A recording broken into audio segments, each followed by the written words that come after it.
Hi friends, அனைவருக்கும் வணக்கம். நாம் இன்னைக்கு சக்கரை பொங்கல் எப்படி ரொம்ப டேஸ்ட்டாகவும் கோவில் சுவையில் எப்படி பண்ணலாம் அப்படின்றதுக்கான வீடியோ தாங்க பார்க்க போகிறோம். இந்த வீடியோவில் சக்கரை பொங்கலுக்கு எந்த அளவுக்கு தண்ணி வைக்கணும், எவ்வளோ வெல்லம் சேர்க்கணும் அப்படின்றதுக்கான மெஷர்மெண்ட் கரெக்டாக கொடுத்துருக்கீங்க. பிகினர்ஸ் கூட ஈஸியாக செய்யலாங்க. அந்த அளவுக்கு சிம்பிளான மெத்தட் தான். 10லேருந்து 15 நிமிஷத்தில் ரெடி ஆயிருங்க. சுவையும் ரொம்ப டேஸ்ட்டாக இருக்கும். நான் சொல்கிற டிப்ஸ் அண்ட் ட்ரிக்ஸை மட்டும் ஃபாலோ பண்ணி செஞ்சிங்கன்னா நீங்களும் பர்ஃபெக்டான கோவில் சர்க்கரை பொங்கல் செய்ய முடியுங்க. கண்டிப்பாக இந்த சர்க்கரை பொங்கலை செஞ்சு கொடுத்தீங்கன்னா எப்படி செஞ்சீங்கன்னு எல்லாரும் கேட்பாங்க. அந்தளவுக்கு ரொம்ப டேஸ்ட்டாக இருக்குங்க.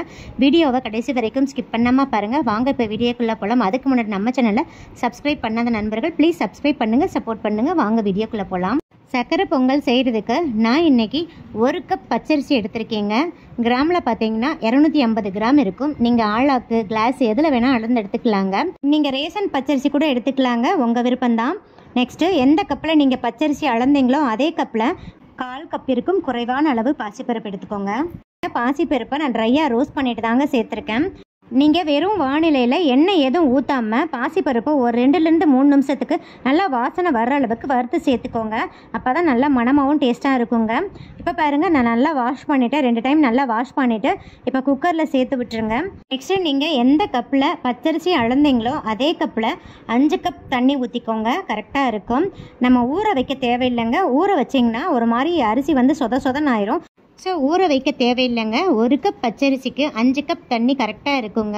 இப்போ ஒரு சிட்டிகை உப்பு சேர்த்துக்கலாங்க. அப்போ தான் தித்திப்பு சுவையை அதிகப்படுத்தி கொடுக்கும். நீங்கள் எடுக்கிற வெல்லத்தில் உப்பு தன்மை அதிகமாக இருந்துச்சுன்னா நீங்கள் உப்பு சேர்க்க தேவையில்லைங்க. இப்போ மூடி போட்டு க்ளோஸ் பண்ணிவிட்டு வெயிட் போட்டுடலாங்க. மீடியம் டு ஹையில் வச்சு 4 விசில் விட்டுருங்க. சூப்பராக வெந்துருங்க. நெக்ஸ்ட்டு பவுல் எடுத்துக்கோங்க.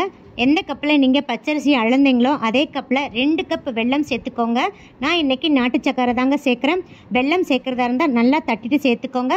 அதே மாதிரி வெல்லம் வாங்கும்போது சர்க்கரை பொங்கலுக்கு உப்பு இல்லாத வெல்லமாக பார்த்து வாங்குங்க. பாகு வெல்லம்னு கடையில் கிடைக்குங்க. நல்ல கலர் கொடுக்கும். அந்த வெல்லமாக பார்த்து வாங்குங்க. அதிரசத்துக்கெல்லாம் அந்த வெல்லம் தாங்க அதிகமாக சேர்ப்பாங்க. இப்போ அந்த வெல்லத்தை நல்லா தட்டி பொடி பண்ணி வச்சுக்கோங்க. 2 கப் வெல்லம் வந்து 1 கப் பச்சரிசிக்கு கரெக்டாக இருக்குங்க. தித்திப்பு கரெக்டாக இருக்கும். இன்னும் உங்களுக்கு தித்திப்பு சுவை அதிகமாக சாப்பிட்றவங்க 2.5 கப் சேர்த்துக்கோங்க.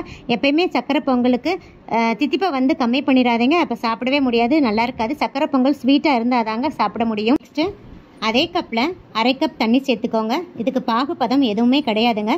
இப்போ ஸ்டவ் ஆன் பண்ணிவிட்டு ஃப்ளேமை வந்து மீடியம் டு ஹையில் வச்சுட்டு வெல்லம் கரைஞ்சி ஒரு கொதி வரவும் நம்ம ஸ்டவ் ஆஃப் பண்ணிடலாங்க. இப்போ பாருங்கள், ஒரு கொதி வந்துருச்சு. இப்போ நம்ம இதை வடிகட்டி தனியாக ஓரமாக வச்சிடலாங்க. இந்த மாதிரி ஃப்ரை பண்ணுற கடாயை எடுத்துக்கோங்க. அதில் 2லேருந்து 3 டேபிள் ஸ்பூன் நெய் சேர்த்துக்கோங்க. இப்போ நெய் நல்லா உருகவும். என்கிட்ட முந்திரி பருப்பு இல்லைங்க, அதனால் நான் பாதாம் பருப்பு சேர்த்துருக்கேன். 10லேருந்து 15 முந்திரி பருப்பு சேர்த்துக்கோங்க. ஃப்ளேமை வந்து சிம் டு மீடியமில் வச்சுட்டு பாதாம் பருப்பு நல்லா சிவந்து பொன்னிறமாக வர அளவுக்கு ஃப்ரை பண்ணிக்கோங்க. இப்போ 10லேருந்து 15 உலர் திராட்சையை சேர்த்துடலாங்க.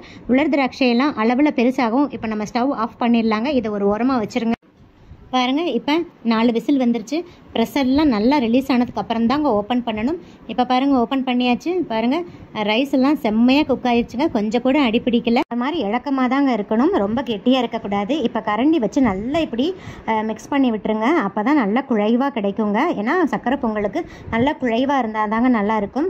நீங்கள் எந்த பச்சரிசி எடுத்தாலுமே, அதாவது பச்சரிசியில் மாவு பச்சரிசி, பொங்கல் பச்சரிசின்னு 2 பச்சரிசி இருக்குங்க. நீங்கள் எந்த பச்சரிசி எடுத்தாலுமே 1 கப் பச்சரிசிக்கு 5 கப் தண்ணி கரெக்டாக இருக்குங்க. தண்ணி ஊற்றிட்டு மீடியம் டு ஹையில் வச்சு ஒரு 4 விசில் விட்டுட்டிங்கன்னா நல்லா இந்த மாதிரி குழைவாக அடிப்பிடிக்காமல் கிடச்சிருங்க. ஸோ இந்த டிப்ஸை ஃபாலோ பண்ணி பாருங்கள். இப்போ நல்லா குழைவாக மிக்ஸ் பண்ணி கொடுத்தாச்சுங்க. இப்போ நம்ம வெல்லத்தை ஆட் பண்ணிடலாம். பாருங்கள், நம்ம ஆல்ரெடி கரைச்சி வச்சுருந்த வெள்ளை தண்ணியை வடிகட்டி ஊற்றிக்கலாங்க. எப்பயுமே வெல்லம் ஊற்றுறதுக்கு முன்னாடி அரிசி நல்லா வெந்துருச்சான்னு செக் பண்ணிட்டு தாங்க ஊற்றணும். ஏன்னா வெல்லம் சேர்த்ததுக்கப்புறம் அரிசி வேகாது, ரொம்ப விரைச்சிக்குங்க. ஸோ அதனால் அந்த மாதிரி நல்லா வேக வச்சதுக்கப்புறம் தாங்க வெள்ளை தண்ணியோ வெல்லமோ சேர்க்கணும். நம்ம வெள்ளை தண்ணி சேர்த்துட்டு நல்லா மிக்ஸ் பண்ணி கொடுத்துருங்க. இது வரைக்கும் நம்ம ஸ்டவ் ஆன் பண்ணலைங்க. நம்ம வெள்ளை தண்ணி ஊற்றி நல்லா மிக்ஸ் பண்ணதுக்கப்புறம் ஸ்டவ் ஆன் பண்ணிவிட்டு ஃப்ளேமை கம்ப்ளீட்டாக சிம்மில் வச்சுருங்க. இல்லாட்டி அடிப்பிடிச்சிடும். நல்லா சிம்மில் வச்சுட்டு நல்லா மிக்ஸ் பண்ணி கொடுத்துட்டே இருங்க. அந்த வெள்ளை தண்ணியும் சாதமும் நல்லா ஒரு சேர மிக்ஸ் ஆகி வரணுங்க. அந்த வெள்ளை தண்ணியோட பச்சை ஸ்மெல்லாம் போகிற வரைக்கும் நம்ம நல்லா மிக்ஸ் பண்ணி கொடுத்துருங்க.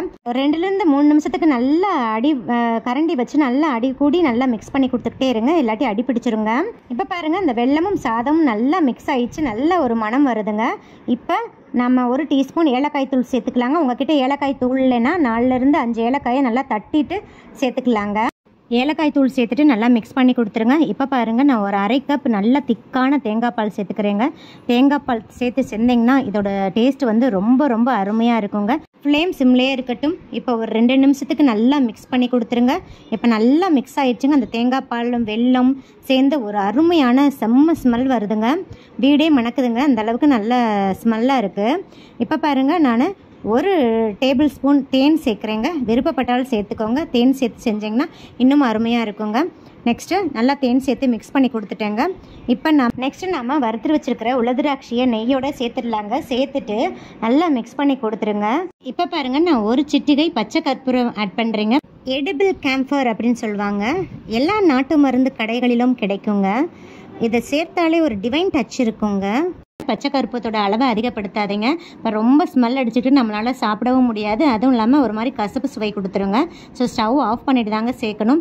ஏன் பச்சை கற்பூரம் சேர்க்குறோம்னா, அந்த கோவிலில் கொடுக்குற அந்த சக்கரை பொங்கலோட பர்ஃபெக்டான சுவை இந்த பச்சை கற்பூரம் சேர்த்ததுக்கப்புறம் தாங்க வரும். அந்த மனம் அப்படி இருக்குங்க. ஸோ நல்லா ஸ்டவ் ஆஃப் பண்ணிவிட்டு பச்சை கற்பூரம் 1 சிட்டிகை சேர்த்துட்டு நல்லா மிக்ஸ் பண்ணி கொடுத்துருங்க.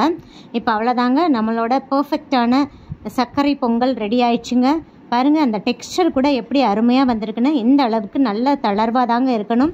அப்போ தான் லாஸ்ட் வரைக்குமே உங்களுக்கு அந்த ரொம்ப இறுகி போகாமல் இந்த கன்சிஸ்டன்சியில் நமக்கு மெயின்டைன் ஆகுங்க. ரொம்ப இறுகி நம்ம எடுக்கக்கூடாதுங்க. இந்த அளவுக்கு தளர்வாக தான் இருக்கணும்.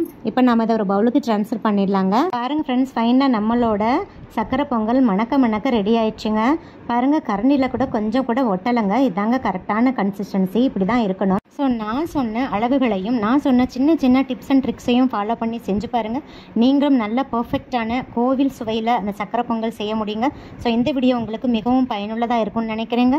இந்த வீடியோ பிடிச்சிருந்தா லைக், ஷேர், கமெண்ட் பண்ணுங்கள். மறக்காமல் சப்ஸ்கிரைப் பண்ணுங்கள். உங்கள் ஃப்ரெண்ட்ஸ் அண்ட் ரிலேட்டிவ்ஸ் கூட நிறைய ஷேர் பண்ணிக்கோங்க. சுவை அறிந்திட சுவைத்து பாருங்கள். நன்றி, வணக்கம்.